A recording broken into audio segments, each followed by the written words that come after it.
Hi! Ako nga pala si Nisrin. Ikaw ba ay isa sa mga naniniwala kay Allah? Nais mo bang magtahajud? Pero wala ka pang alam. So kung interesado ka, please keep on watching.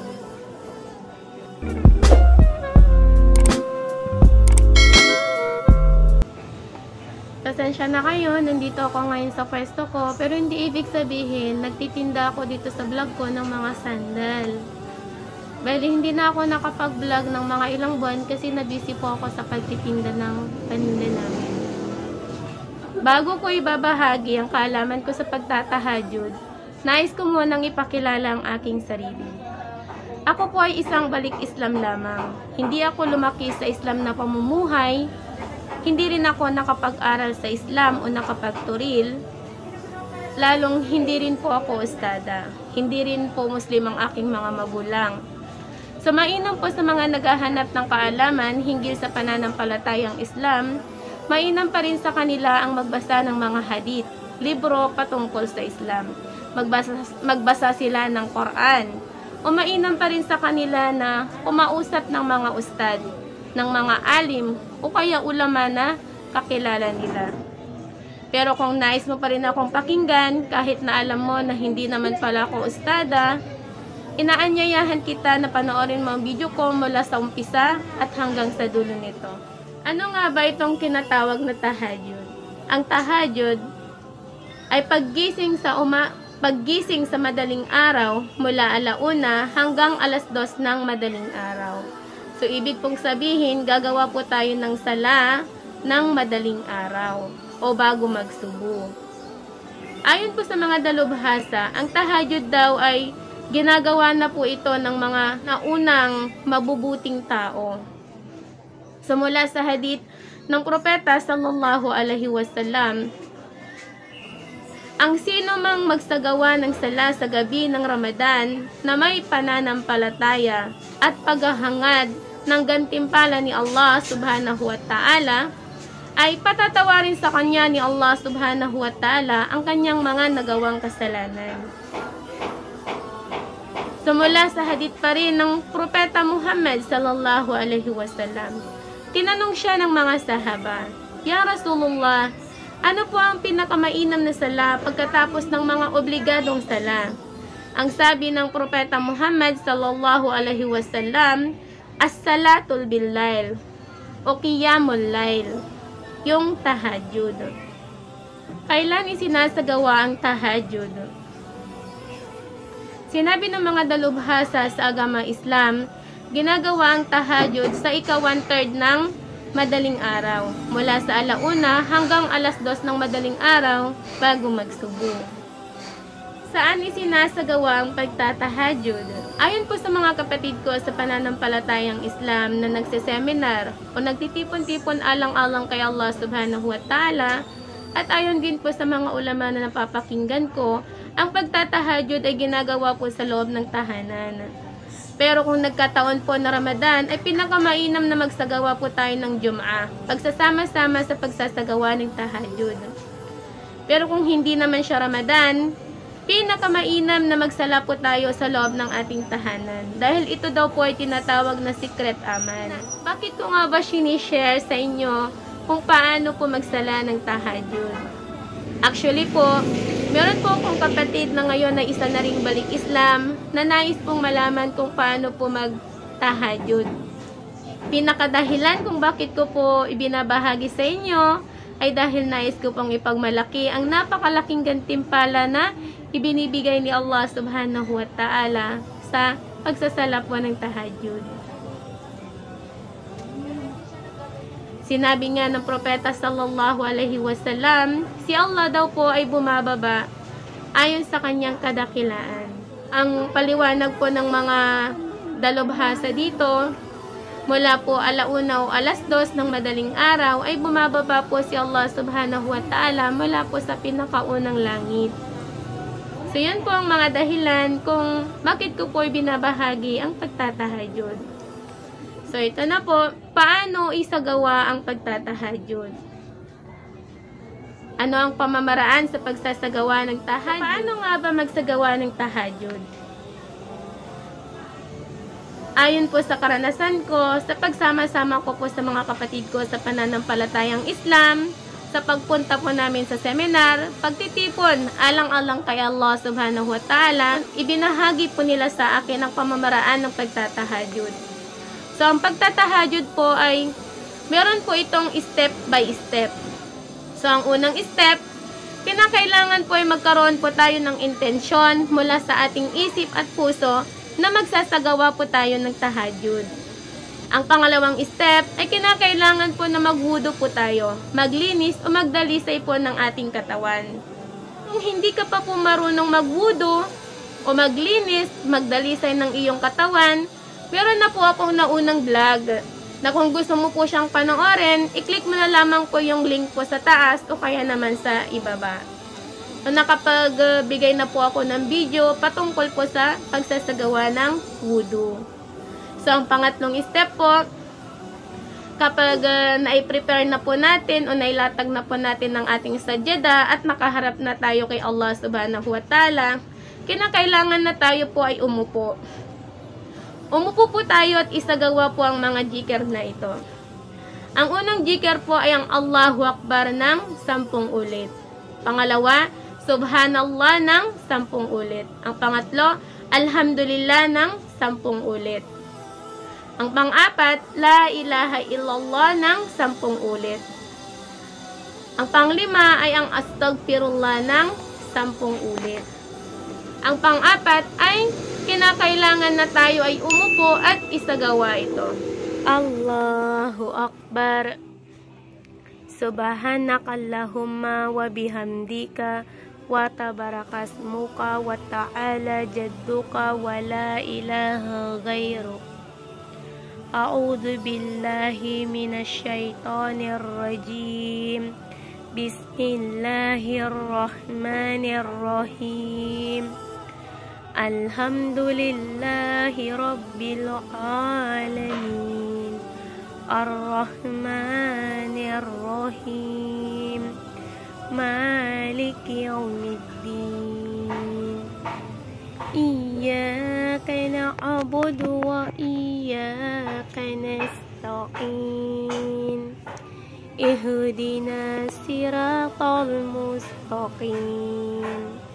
Siratal ladzina an'amta 'alaihim ghairil maghdubi 'alaihim waladdallin. Amin. Bismillahirrahmanirrahim. Inna a'tainakal kautsar fasalli lirabbika wanhar. Inna syani'aka huwal abtar. Allahu Akbar. Subhana rabbiyal azim. Subhana rabbiyal azim. Subhana rabbiyal azim. Sami Allahu liman hamida. Rabbana kalakal hamd. Allahu Akbar. Subhana rabbiyal ala. Subhana rabbiyal ala. Subhana rabbiyal ala. Allahu Akbar. Rabbighfirli rabbighfirli. Allahu Akbar. Subhana rabbiyal ala. Subhana rabbiyal ala. Subhana rabbiyal ala. Allahu Akbar. Bismillahirrahmanirrahim. Alhamdulillahi rabbil alamin. Ar-Rahmanir Rahim. Maliki yaumiddin. Iyyaka na'budu wa iyyaka nasta'in. Ihdinas siratal mustaqim. Siratal ladzina an'amta 'alaihim غير المغضوب عليهم ولا الضالين آمين.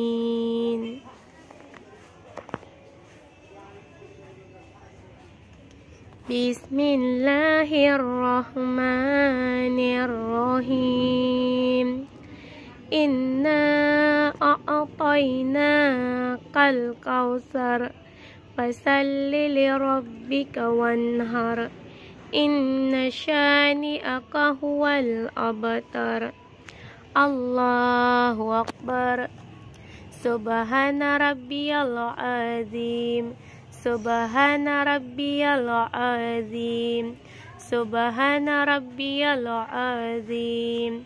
سمع الله لمن حمده ربنا لك الحمد. الله أكبر. سبحان ربي الأعلى سبحان ربي الأعلى سبحان ربي الأعلى. الله أكبر. ربي اغفر لي ربي اغفر لي. الله أكبر. سبحان ربي الأعلى سبحان ربي الأعلى سبحان ربي الأعلى. الله أكبر.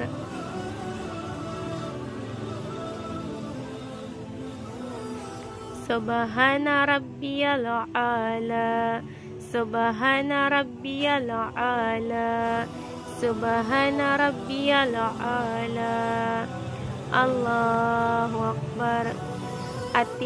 التحيات لله والصلوات والطيبات. السلام عليك أيها النبي ورحمة الله وبركاته. السلام علينا وعلى عباد الله الصالحين. أشهد أن لا إله إلا الله وحده لا شريك له وأن محمدا عبدك ورسولك. اللهم صل على محمد وعلى آل محمد كما صليت وعلى آل إبراهيم إنك حميد مجيد. اللهم صل على محمد وعلى آل محمد كما باركت وعلى آل إبراهيم إنك حميد مجيد. أعوذ بالله من عذاب النار وعذاب القبر وفتنة المحيا وفتنة المسيح الدجال. السلام عليكم ورحمة الله. السلام عليكم ورحمة الله. استغفر الله استغفر الله استغفر الله العظيم.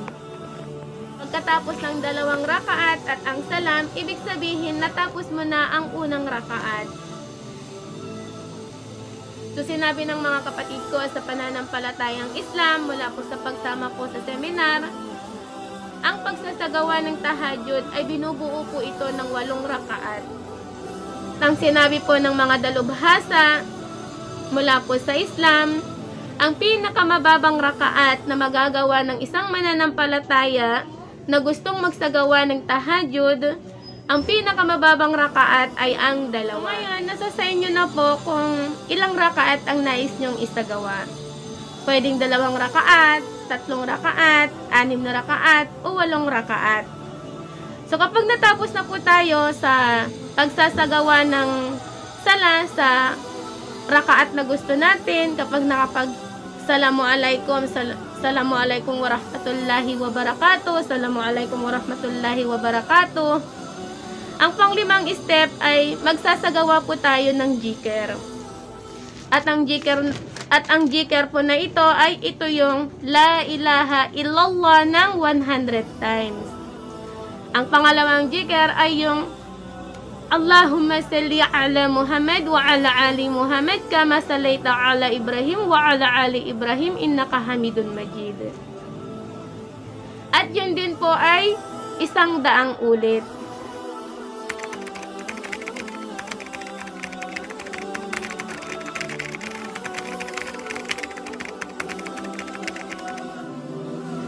Ang pang-anim po na step, pagkatapos po natin mag-jikr, ay magbabasa po tayo ng Quran. Ito po yung Suratul Yasin, Suratul Mulk. Pagkatapos lahat ng mga ito, ibig sabihin na isagawa na po natin ang pinakamainam na pagsasagawa ng tahajjud. Ito po kasi ay base lamang po sa aking karanasan. So kaya nga po mas mainam pa rin na tayo mismo ay magsaliksik po sa pananampalatayang Islam. Ang ibinahagi ko lamang po ay karanasan ko lamang mula po sa pagpasok ko sa pananampalatayang Islam. Huwag kang mag-alala, si Allah ay pinakamaunawain sa lahat ng mga maunawain. Sabi po ng mga dalubhasa mula po sa agama Islam, sabi po ng mga ustad, kapag nais mo daw pong magbasa ng Arabic, magbasa ng Quran, pero hindi mo pa alam bumasa, kapag nasa puso mo yan, ay ibibigay pa rin sa iyo ni Allah subhanahu wa ta'ala ang gantimpala na yon. So yan po, ganito ko po natutunan ang pamamaraan ng pagtatahajjud. So ibinahagi ko lamang po ang aking kaalaman mula po sa aking mga natutunan, mula po sa mga ustad na aking mga nakakausap. Sumasaya po ako na ibinahagi ko ang kaalaman na ito. Sa susunod ko pong mga video, ibabahagi ko rin po sa inyo ang pamamaraan po ng pagsasagawa ng sala sa zuhur. Kaya kung may katanungan ka po, please comment lang po sa baba para sa abot po ng aking kakayahan ay masagot ko po ang iyong katanungan. Kaya kung nagustuhan mo po itong video, please pa-like naman po bilang isang pagsuporta. At wag na rin po ang kalimutan i-click ang bell button at ang subscriber. Maraming salamat po sa mga nanood ng video ko. Masaya ako na may bahagi ang kaalaman ko.